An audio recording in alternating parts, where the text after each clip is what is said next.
Iya. Jadi tanggung jawab terbesar pendidik itu ada di seorang ayah. Itu ada di Quran. Allah Subhanahu wa taala menyebutkan a'udzubillahi minasyaitonir rajim. Ar-rijalu qawwamuna 'ala an-nisa. Jadi laki-laki itu adalah qawwam, ya, pelindung, pemimpin, pendidik bagi keluarganya. Keluarga siapa saja, berarti istrinya, anak-anaknya, ya. Walaupun suami ada di luar, tapi suami harus memastikan bahwa pendidikan di rumah itu tetap berjalan, ya, sesuai dengan aturan Islam, gitu. Ya. Berikutnya, saya ingin mengucapkan terima kasih kepada guru-guru di sini, ustazah, ya, ustazah dan juga pada ibu sekalian yang sudah menyempatkan, ya, meluangkan waktu untuk hadir di sini untuk menuntut ilmu. Jadi luruskan niat, Bu, setiap hari atau setiap mau berangkat ke sini luruskan niat untuk, ya Allah, saya ingin hadir di taklim untuk menuntut ilmu. Semoga ilmu yang saya dapatkan nanti membawa manfaat untuk saya, untuk keluarga, anak atau suami disampaikan kembali, dan juga untuk tetangga-tetangganya. Jadi mohon sama Allah kita luruskan niat berangkat ke sini adalah untuk menuntut ilmu. Ya, jadi itu makanya, dan perkenalkan sebelumnya nama saya Randi. Saya sini bersama dengan istri dan anak saya. Ya. Alhamdulillah kegiatan saya sehari-hari kalau di rumah itu saya dakwah juga, ya. Saya dakwah, aktif di komunitas. Saya mengajar tahsin juga, jadi di salah satu lembaga tahfiz di Condet itu namanya Al-Usmani. Saya belajar di situ, mengajar di situ. Alhamdulillah sampai sekarang, ya. Sekarang tapi saya online karena terbatas dengan kondisi, ya. Jadi untuk pembelajaran selama ini berlangsung dengan online. Baik, alhamdulillah hari ini saya diamanahkan. Sebenarnya kalau dibilang membadalkan Ustaz Majid, saya merasa yang kurang pantas, itu guru saya. Ya, alhamdulillah saya memang pernah meminta kepada Ibu untuk memberikan saya waktu menyampaikan apa yang sudah saya pelajari selama, ya, kurang lebih saya ini udah 4 tahun belajar. Jadi saya ingin menyampaikan kepada ibu semua, kita sama-sama tahu, Ibu, bahwa saat ini angka perceraian, angka kekerasan dalam rumah tangga itu tinggi sekali, Bu. Laporannya itu tinggi sekali. Nah, terus juga untuk kesehatan, angka COVID sekarang juga naik lagi, ya. Yang ingin saya bahas sekarang terkait dengan keluarga. Nah, ibu-ibu pasti di sini masih suka nonton sinetron, ya. Sinetron apa sih yang paling booming sekarang apa? Suara hati istri atau Suara hati istri. Itu saya udah gak nonton. Saya udah gak nonton itu. Cuma ini yang ingin saya bahas. contoh namanya.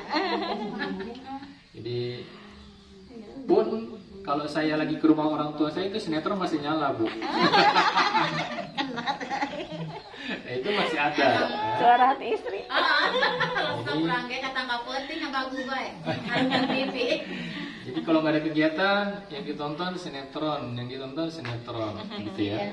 Berarti informasi yang kita dapat, teladan yang kita dapat itu paling banyak porsinya dari sinetron. Ya. Contoh yang paling banyak kita dapat itu dari sinetron.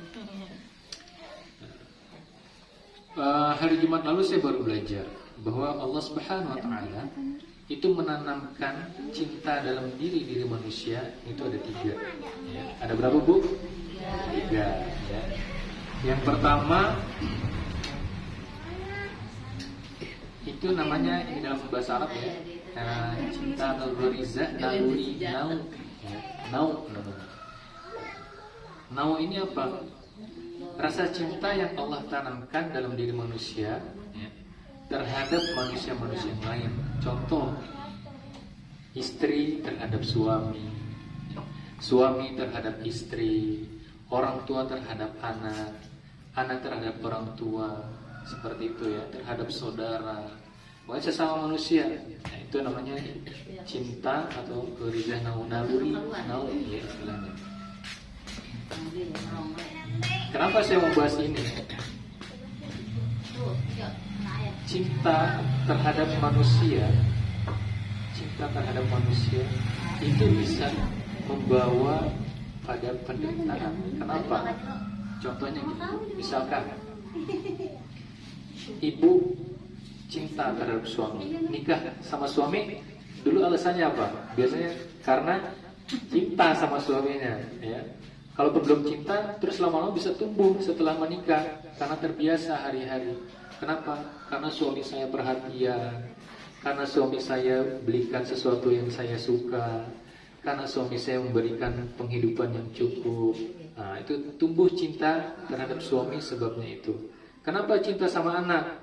Karena anak saya nurut, karena anak saya ganteng, karena anak saya soleh, karena anak saya cantik, gitu ya. Terus itu kenapa cinta terhadap sesama? Kenapa cinta terhadap tetangga? Kenapa cinta terhadap orang tua? Kenapa? Biasanya karena tetangganya baik sekali, suka memberi, seperti itu. Nah, itu cinta terhadap makhluk ya. Jadi cinta terhadap sesama makhluk ciptaan Allah.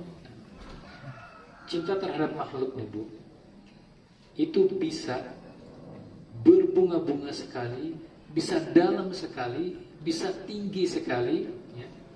Tapi seketika juga itu bisa membawa penderitaan.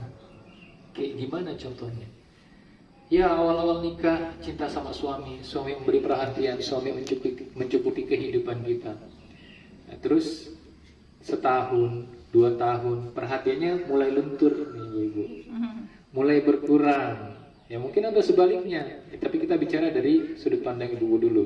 Misalkan suami udah sibuk di luar, ya, yang dulu sering ngasih perhatian, yang dulu suka masakin ibu-ibu, yang dulu suka ngajak main, yang dulu suka ngajak belanja, pokoknya yang dulu suka ngajak kemana-mana. Terus setelah sekian tahun menikah, itu ternyata mulai berkurang karena kegiatan di luar, atau karena kebiasaan, atau karena aktivitas yang banyak sekali. Akhirnya waktu untuk sama-sama dengan ibu ini berkurang ya. Dari situ akhirnya karena kita dulu cinta sama suami, sebabnya perhatian, sebab suami baik, sebab suami saleh dan lain-lain. Ketika kita nggak mendapatkan itu lagi, maka cinta dalam diri kita itu bisa berkurang. Karena sebabnya tadi udah berubah. Suami yang tadinya perhatian, suami yang tadinya suka memberi, suami yang tadinya dicukupi, tiba-tiba berubah. Dan kita pun merasa ada sesuatu yang berubah. Akhirnya cinta yang tadinya besar itu lambat laun menghilang. Lalu cinta yang kedua, cinta terhadap harta, cinta terhadap pekerjaan, cinta terhadap jabatan ya. Itu dalam istilahnya adalah baqo, naluri baqo, cinta atau eksistensi diri.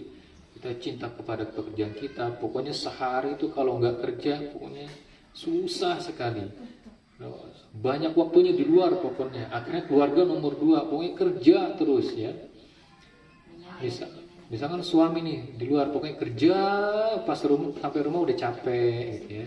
Ditelepon sama istri pas di luar, ya misalkan nggak diangkat-angkat, males-malesan, atau ditelepon maunya buru-buru karena sibuk dengan pekerjaannya. Harta terus yang dikejar, harta terus yang dijaga, seperti itu. Terus yang ketiga apa? Yang ketiga adalah naluri tadayyun, atau kita mengidolakan sosok. Nah, itu adalah cinta kepada Allah dan Rasul. Cinta kepada Allah dan Rasul ini adalah cinta yang wajib dijadikan pedoman bagi kita semua. Kalau cinta yang tadi yang kedua, ya, pertama dan kedua tadi, cinta terhadap makhluk ciptaan Allah, lalu cinta terhadap pekerjaan, Dua cinta ini bisa merusak manusia, ibu-ibu sekalian. Bisa membawa manusia ke dalam penderitaan, bisa membawa manusia dalam ke hal yang sia-sia. Tapi cinta yang ketiga ini, cinta kita kepada Allah Subhanahu wa taala, kalau kita jadikan pedoman, maka hidup kita akan terarah. Maka kita nggak akan, itu yang mudah namanya sakit hati kepada pasangan. Kita nggak akan menderita apabila kita kehilangan harta. Karena apa? Karena cinta kita terhadap Allah dan Rasul. Cinta kita terhadap Allah dan Rasul. Terus gimana caranya kalau kita mau menumbuhkan cinta kita sama Allah dan Rasul, tapi hari-hari kita dipenuhi dengan kegiatan yang jauh daripada mendekatkan kita kepada Allah dan Rasul.